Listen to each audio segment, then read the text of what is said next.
So, real quick, shout out to rebcamera.io for their easy to take advantage of platform with a 45-minute limit for their videos, but so far no limit to how many you can take a day. So I'm guessing it's just due to their processing power for how much they can process at once, but once again, take advantage of it. Just open a new tab, start processing another one. We'll start recording another one. By the time that one's done, it'll be processing. Yeah, by the time 45 minutes goes by, actually the previous one will be done. So never mind. Either way,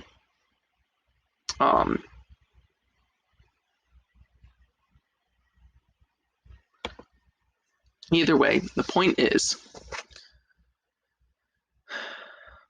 getting back onto what I was talking about the previous video, I'm gonna have to edit the crap. Actually, fuck it, post straight footage.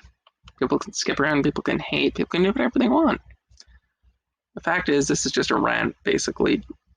Just so I can record a rant. Fuck it.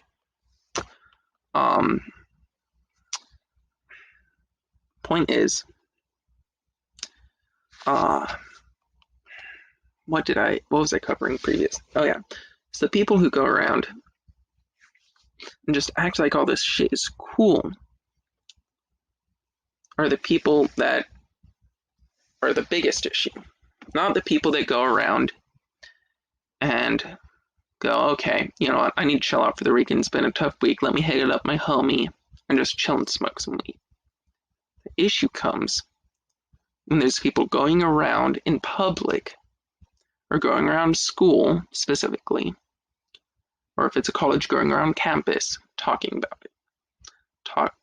Making it sound all cool when honestly the biggest thing is they're just going to chill out for the weekend. Come on. There's no reason to make overhype everything. Same with this. Stop making this look cool, okay? Yeah, it's a sleek, nice looking device. Feels good in the hand,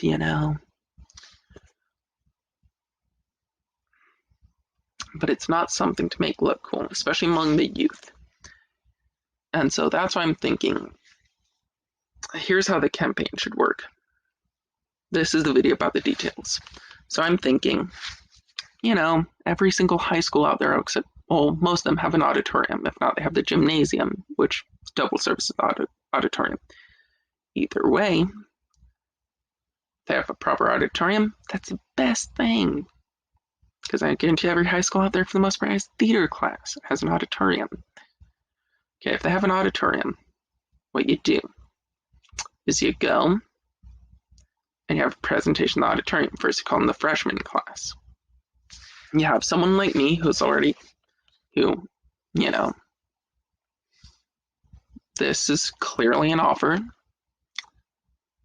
You have someone like me go up there and speak to the freshmen. Talk about how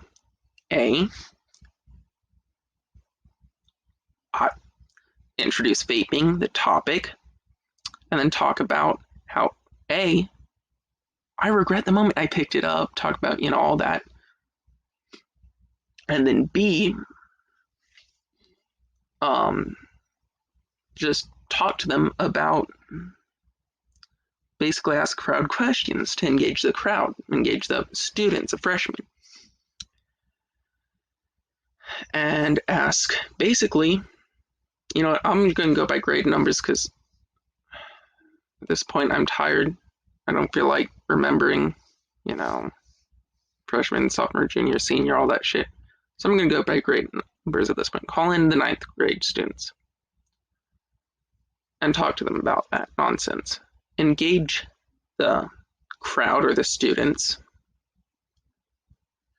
by asking show of hands, for example, and it'll only be the ones that will want to admit to it.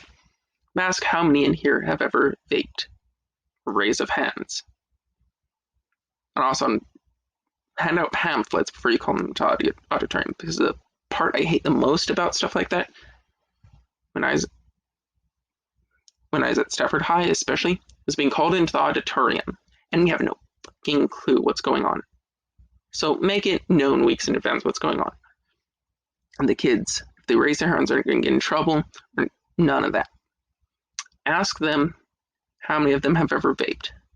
how many of them currently vape, and have a show of hands on how many of them bring their vapes to school. Call them up on, potentially even call them up on stage, and hand them all a flyer that gives a meeting time with the principal and the office. Last block, probably. Have them hand it to their last block teacher. Sit down in the conference room and talk about it. Next, do the 10th grade. Same thing, 11th grade, 12th grade. Get through to the students. Tell them one point you should probably make is that why get addicted to something in the first place? Why start something that you can't stop? You know, it's like why first, it's like people who pose this question compared to hopping on a skateboard or a bicycle first time you're, because most kids can relate to a bicycle. Ask them if you were first learning how to ride a bicycle, why would you go down the biggest hill you could first time you ever stepped on a bicycle? That's the same thing. Why start something you can't stop? If you don't know how to stop a bicycle, or ride a bicycle even, why would you go down a big hill first time ever on a bike? You wouldn't. Why start something you can't stop? Why build a vehicle? I mean, I've done this, but why get in a vehicle with no brakes that can achieve 60, 70 miles per hour? You can't stop it, so why start it? So that's the point you need to make. Why start something you can't stop? Now, I mean, if they put their mind to it, anyone who puts their mind to it can basically do anything. The issue is you need to basically tell these kids how it is. Not just an adult telling them. They need someone that they know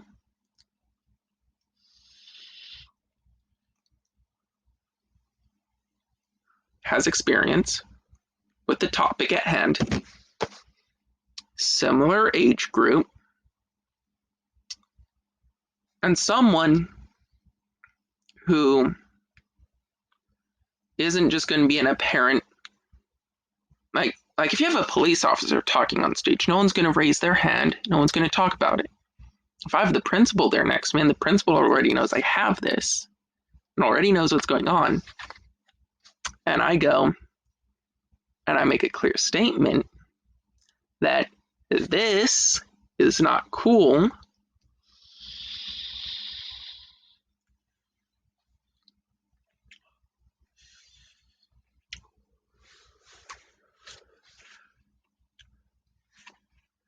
and that I'm addicted, and, you know, introduce myself like that, all of a sudden they'll get like, they'll open up a bit more because they'll see not only the principal there allowing this to happen on stage, they'll see the biggest thing is that someone they can relate to, someone they can actually open up to. Now, definitely they'll be a bit sketched out when the principal hands them these papers, but don't make it look like a referral pamphlet. Have a nice pamphlet, not pamphlet, but nice paper, nicely decorated, that tells them to meet them in the office. And teachers should already know what's going on. You should have this all planned out in advance. Kids already have been talked to about it. Kids already know what's going on. And then you come up with a plan. These kids who already are addicted, already regret making the decision in the first place, are now coming up with a plan since they've been there. Quoting Tom McDonald here, they've been there, they've drank those drinks, they've puked in sinks. Since they've been there and done those things, and they're the age range, they know how to get to the people, get to the other students. They aren't those narcs and snitches everyone sees making these videos and these anti-vaping campaigns in the school. And these kids can actually work with the staff members, work with them to come up with a plan. And like I stated, not a campaign that goes, yeah, these kids are already addicted. Can't be doing this shit in school. No. We can't have this happening in school.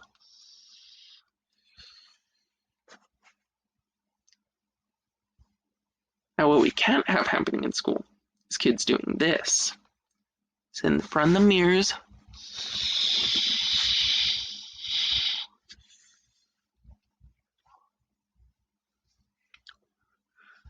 I can't blow O's, but according to smartphone, blowing O's potentially doing dumb shit. And posting that shit in Snapchat or Instagram or Twitter. We all know the youth isn't going to be using Facebook, and the most youth do have Facebook accounts use that as appearance to keep their parents in check. I know that because I'm the age and I have friends, you know. If they're going to post the drug stuff, the stuff they're not supposed to be doing, it's going to be on a platform their parents and grandparents and older family members aren't on. And if they're smart about it, they'll create a Twitter or Instagram account for the kids at school and their friend group to follow them on, and then have an account that their parents follow them on, especially if their parents use Twitter or Instagram or Snapchat, whatever they're using. And the big thing is they're not going to use their real name. So that's point number A. That's the biggest point. Is kids, well, I'll put this way, students advertising the fact that they vape and the fact they have a vape. The fact that they have nicotine on campus or on school grounds. That's the biggest issue I see, is influencers. Now, if we can cut out influencers, keep these people that would otherwise be influencing them from influencing them, make them influence them the other way. Have these kids work with the staff to influence them the other way. Because prevention is what we're looking at. We're preventing future addicts. And if someone's already addicted to a substance, say nicotine, and you force them not to have it at school all day, so they're having withdrawals. I know this is a matter of fact, if I'm having withdrawals all day, and then I go home and I'm like, finally I can fucking vape, then you know what? I'm going to consume way more nicotine in one sitting than I usually would, which can easily make a addiction worse. That's the same thing that causes relapses to be potentially deadly depending on the drug. Because if they're already using the drug and they're off of it, all of a sudden they're on it again, only did they have that tolerance beforehand that's now gone, and that's the big issue, the relapses. But all of a sudden, they're wanting more of it. And they usually overdose. Relapses are highly related to overdose. Same with having the entire day or potentially more of withdrawal and then going back to it. That's a very, very big no-no. So if you take this away from someone for a day, give it back to them at the end of the day, and continue that cycle, say they're just vaping 6-nic at first. They're going to get to the point where the 6-nic doesn't cut it for them anymore. So they're going to move up to 10-nic, 12-nic, 18-nic, 20-nic, 30-nic, 40-nic, 50-nic. And 50-nic, remember, is 10 times as concentrated as a cigarette. So once again, you're making an addiction worse. Since 50-nic is the max they're going to get, now all of a sudden they're going to be doing, well, I'm doing sub-ohming 50-nic. Do not sub-ohm salt nicks, period. Bad idea. The point is a salt nick is meant to go in a low watt device, right? Something that has 1 ohm or above, usually. This is 0.5 ohms, meaning it's double the power of what's suggested. Now, I've tried it in 0.16 ohm coils before, and that was when I first got the vape. And I was already doing 50 nig because of disposables, but no. Okay. That's a big no. Unless, once again, your tolerance is so high that, once again, the addiction is just stepping up the ladder. Even then, please don't. Jeez, I need a drink. I've been talking for a while and vaping, which makes your mouth dry, and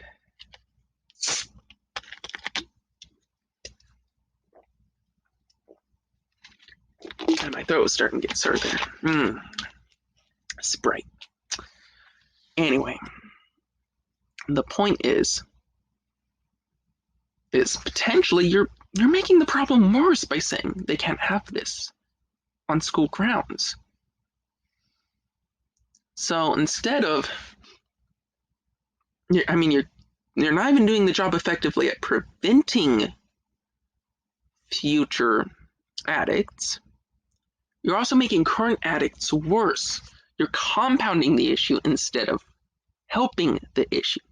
Of course, you're meeting your own agenda by making it so they aren't supposed to, and they can't have nicotine products on school property. But then because it's not allowed, it's even cooler. Kids are like, look at this, I'm shady. I have something that's not allowed at school.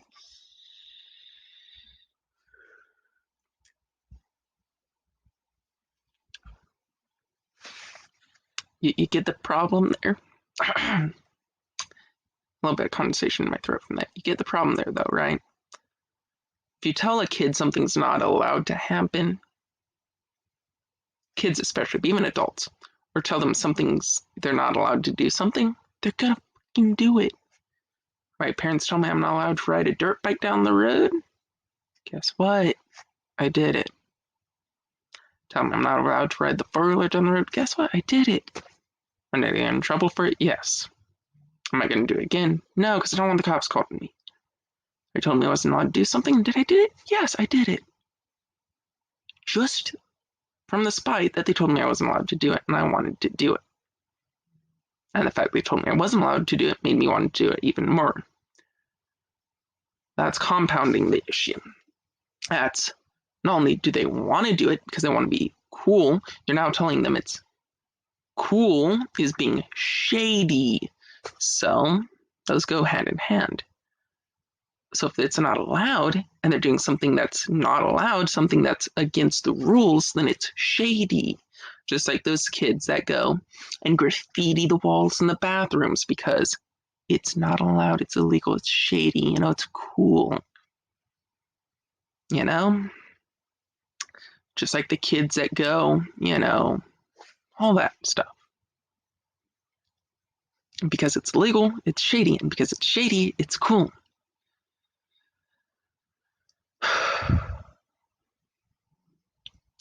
Now, one thing that I will say is this.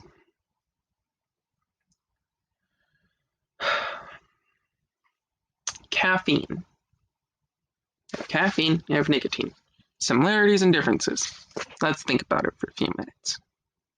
Let's go over some facts. Caffeine, although pretty damn addictive, is available in so many places. You have coffee, you have tea, you have Red Bulls, you have all kinds of these energy drinks, you have just regular sodas, you have root beer, like Bart's root beer contains caffeine, you have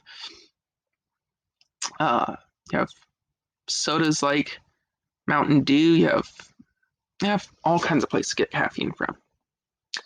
Caffeine gums, caffeine this, caffeine that, and it's completely unregulated. But one thing you gotta realize about caffeine and nicotine, what they have in common, both of them are addictive, both of them are stimulants, so they'll keep you up, they'll do the same task as far as that goes.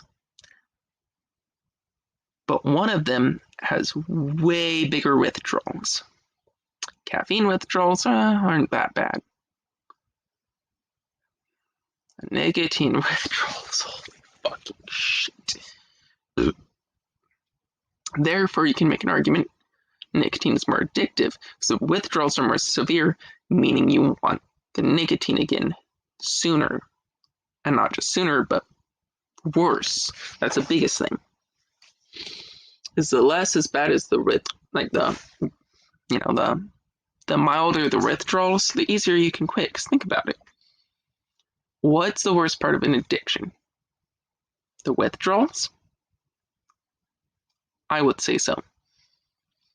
Because say you're addicted to going to shopping sprees. This is a common comparison people make. You're not going to have shopping spree withdrawals. Sure, you can go, dang, I miss going on those shopping sprees. That was fun. Blah, blah. If you set your mind to it, quitting is like that. If it's bad enough, you get someone to manage your money. Now, nicotine, because you're not just going to start going, fuck, I need the shopping spree.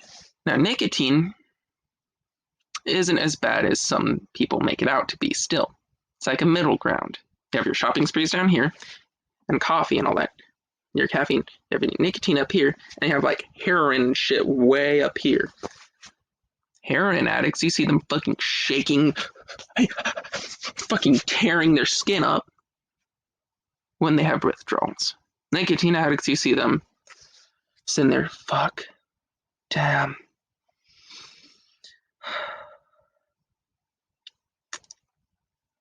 Five minutes pass, okay, let me get back to work.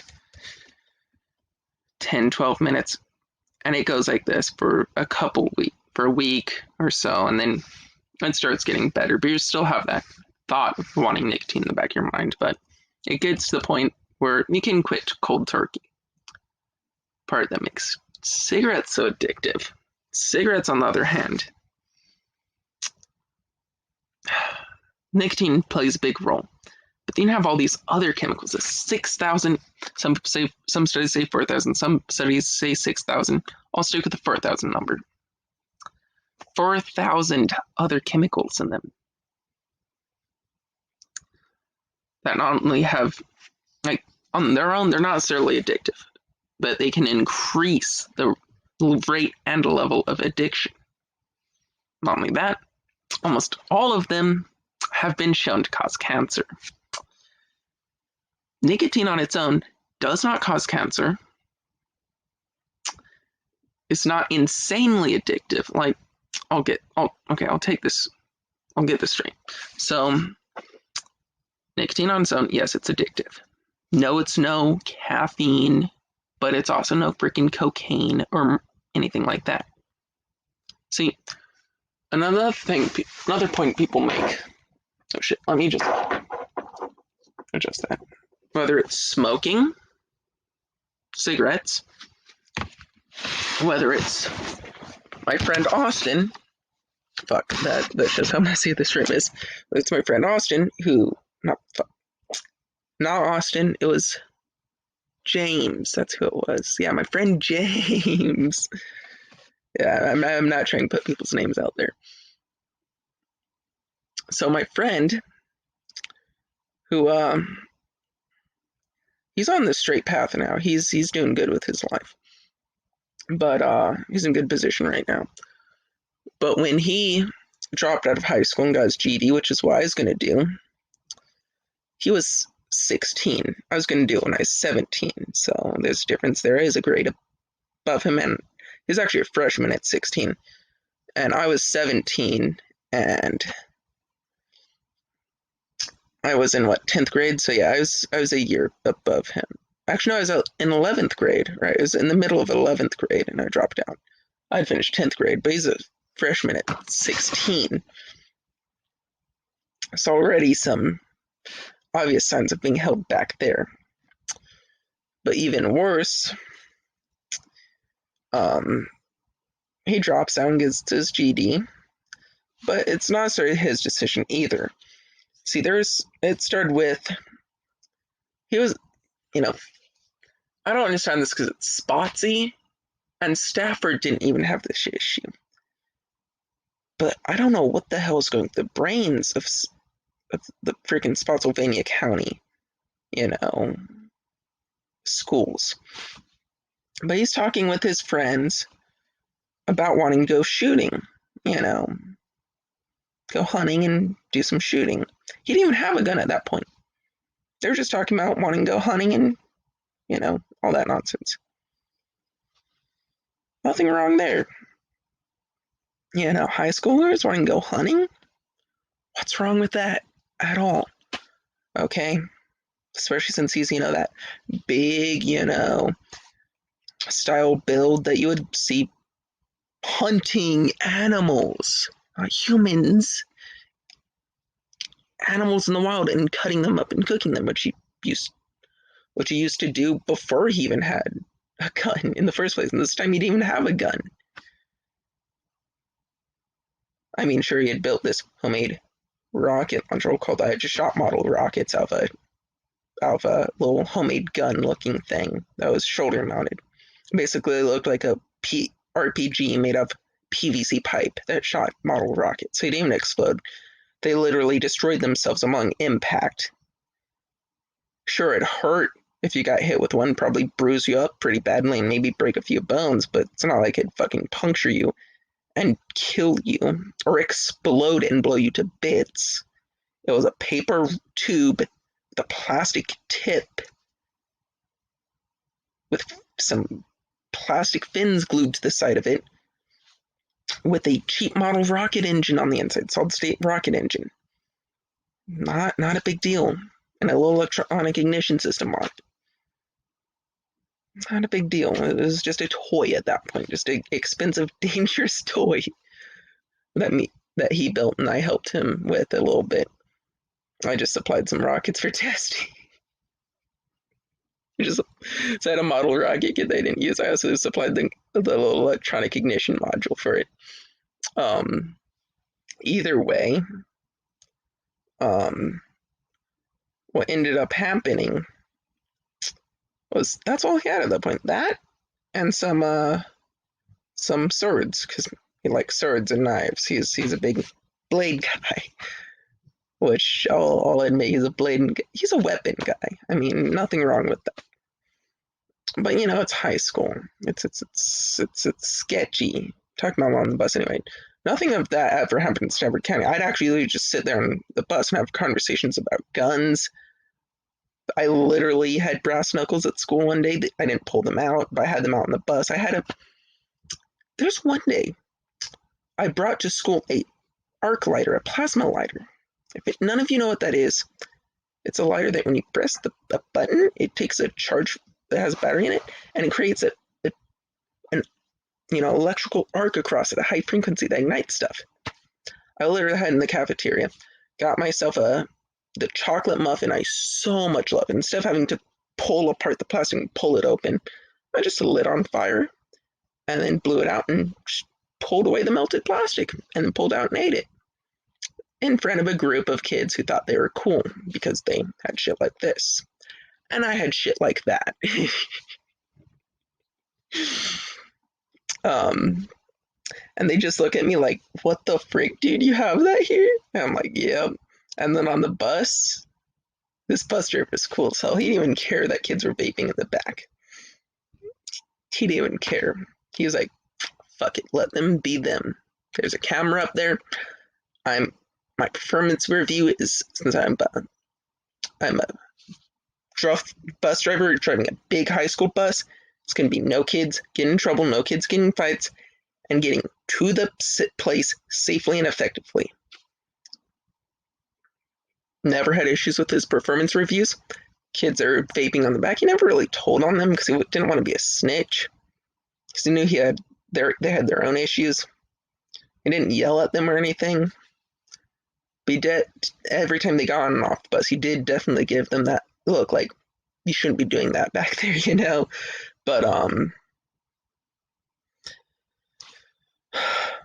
I had that on the bus, that lighter thing, and I was just fucking around with people. I'd go, because it looked like a taser with the arcs, and just fuck around with people, and people are all like, "What the fuck is that?" I'm just like, at the end, I was just like, "Yo, it's a lighter, dude. Just chill. It's a fucking lighter. It's not gonna burn you either. You'd have to actually touch the arc to get burned. It's not like it's gonna light your clothes on fire because your clothes would somehow have to go between these two prongs or ultra very skinny. It's actually meant for lighting cigarettes, but I didn't smoke. I just had it because it's cool, I still don't smoke cigarettes. Might smoke a joint, Might smoke a blunt. Not gonna smoke a cig. Nah, not homie. But it gets to a point where I had shit like that on the bus sometimes. I never pulled out the breast knuckle, so I never pulled out an actual weapon. But I'd talk about how to my friend, he was that crazy kid, right? Always bringing up poison and dirty bombs and shit. And I was always that kid bringing up guns and knives, and we just sit there talking about weapons the entire bus ride. And multiple ways to slaughter people.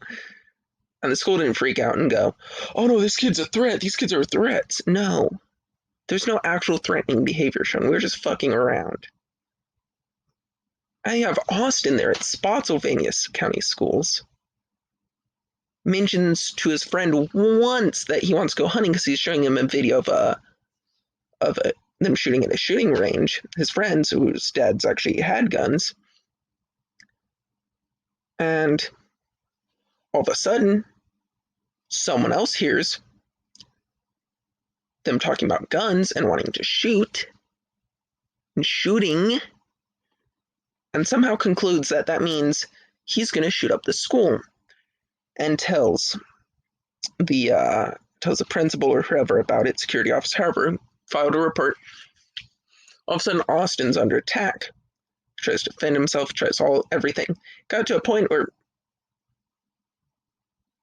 police were showing up at his door, 187-acre piece of property, driveway that's like a half-mile long, shows up to his front door, knocks on his door.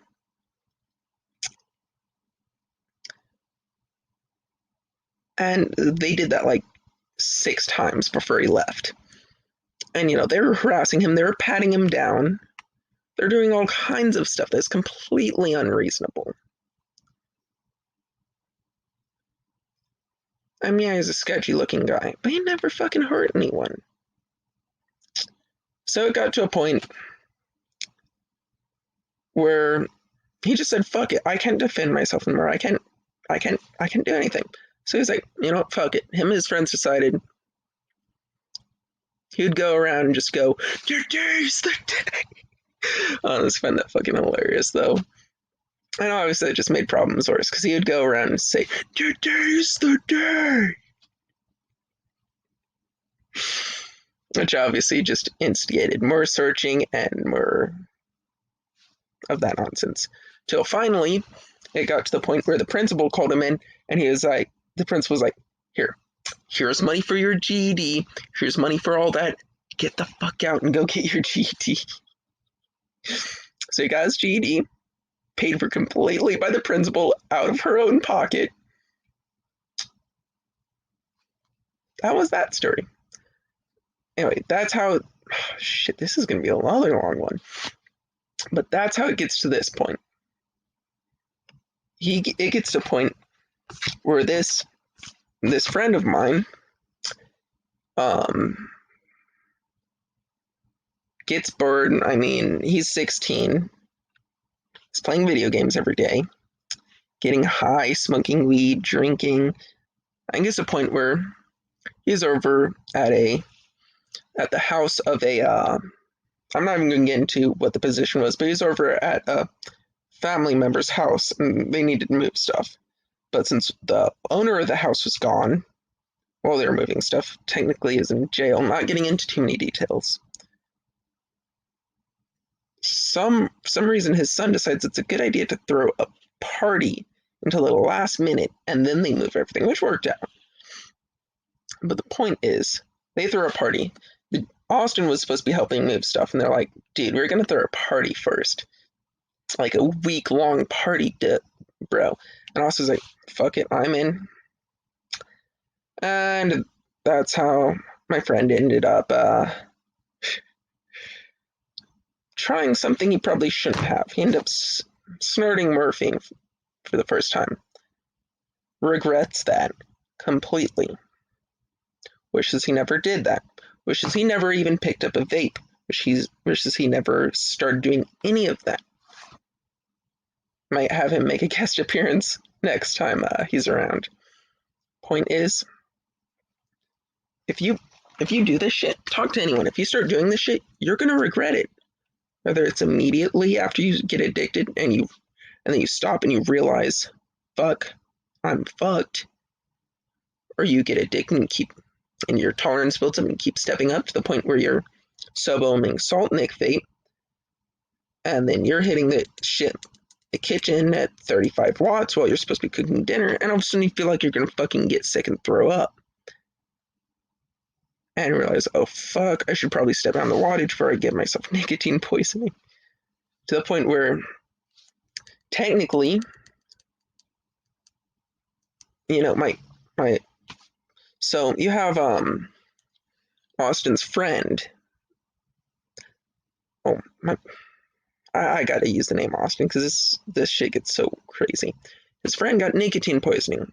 Now, trust me, not only are you addicted to nicotine, so if you try going out without it, you want it, you need it, is how your brain reacts to it. But then you also have a toxic level in your system where every time you hit it again, you throw up. So it gets to this point, you have nicotine poisoning because you've been smoking high nicotine disposables up to, don't ask me where he gets them, but he has like 10% disposables. 100 fucking Nick. Don't ask me where he gets them. Don't ask me any of that because I don't know none of that. All I know is he'll hit these fucking disposables. Literally, he'll be driving down the road.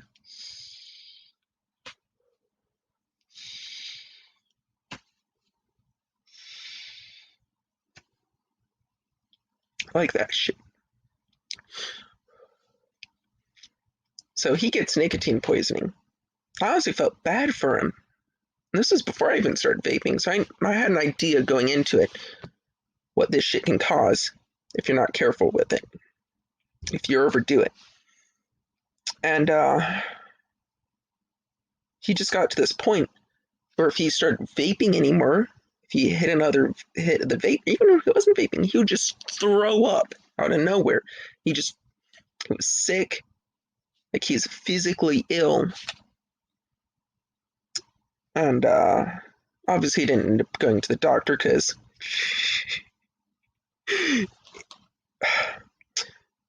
the way mine and Austin's family both are, especially Austin's family, you deal with the fucking problems you cause to yourself.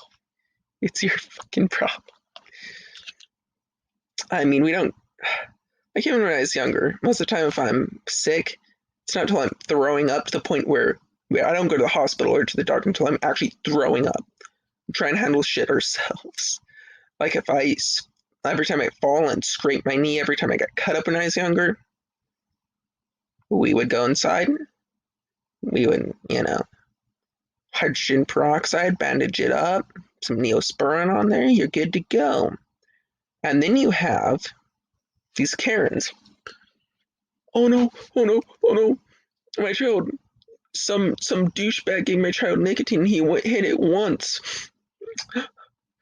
No, my poor child. My poor 12-year-old's addicted to nicotine because he bought this shit off fucking eBay because I didn't supervise them. They grabbed my phone and got on my eBay account ordered. This was before eBay had explicitly banned vapes and started actively taking down sales. I read this shit and I'm like, what the? 12-year-old and 14-year-old order vapes. Get the vape juice.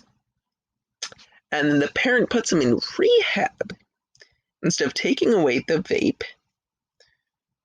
or more smart, because they're at this point they're potentially already addicted. But no, this parent freaks out to the point where he takes them to the hospital and is worried about them to the point where, no, let's not just put him in rehab. Let's take him to the fucking hospital the moment I find out. Like they're on some fucking, like that's what worries me, is these parents to the point where they're worried about it to the point where it's not even logical. They aren't even thinking logically. And they don't think logically throughout the whole situation. They go positive reinforcement, yeah. okay, positive reinforcement works. Here's the question: is positive reinforcement enough?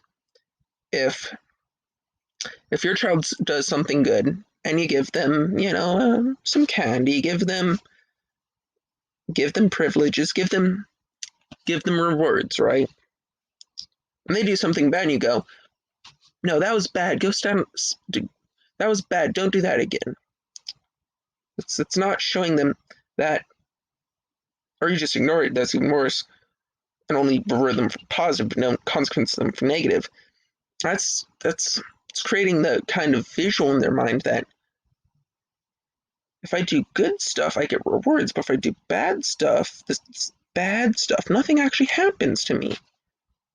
And that spirals out of control in their life. Because now they're not getting rewarded for the good stuff they're doing. So they're like, fuck it. Let's do all this bad shit, and all of a sudden just spirals out of control. Second thing, and you probably know what I mean by spirals out of control. Second thing. Okay.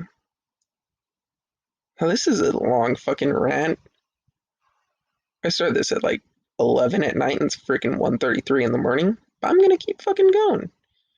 So another thing I'd like to point out before this video is over, because I'm almost running out of time, and I'll go back to the other one, download the other one, start again on that tab, and switch back and forth. The point is, oh my god, I feel like I'm gonna throw up.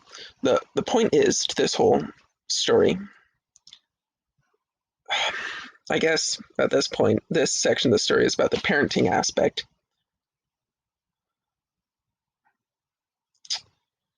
Okay, if you're going to do positive reinforcement, you also need to do negative reinforcement. Well, negative consequences like that. So if your child does something negative, you need to give them consequences. If your child does something positive, you need to give them positive reinforcement. Same with the dog, okay? If the dog does a good thing, you give it a treat. If it does something bad, what, you can yell, bad dog? No. Well, it depends on how bad it is. If the dog growls at someone, snaps at someone, and tries to bite someone, you're gonna fucking smack that dog. But when you tell it to sit or lay, and it lays, or it goes to the door when it needs to use the bathroom, and alerts you it needs to use the bathroom, and it does everything it's supposed to, you give it positive reinforcement, you give it a treat. Same thing applies to training the mindset of right and wrong to almost anything, whether it be a dog, your child, anything for that matter. Now, I'm not saying a dog is different as far as smacking it like that goes, because a dog doesn't understand you saying bad boy or no to it, even if you yell it at its face. Okay, what it understands is pain. Now, I know that sounds cruel, but if you think about a dog in the wild, how does a dog learn its place? Is it through another dog simply barking at it, telling it, no, that's not how it goes around here? Or is it the dog overstepping a boundary and getting tossed around by another dog?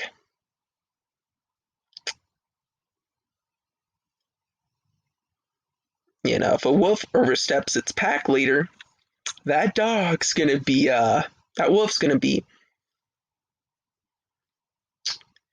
you don't do that. You don't overstep the alpha male.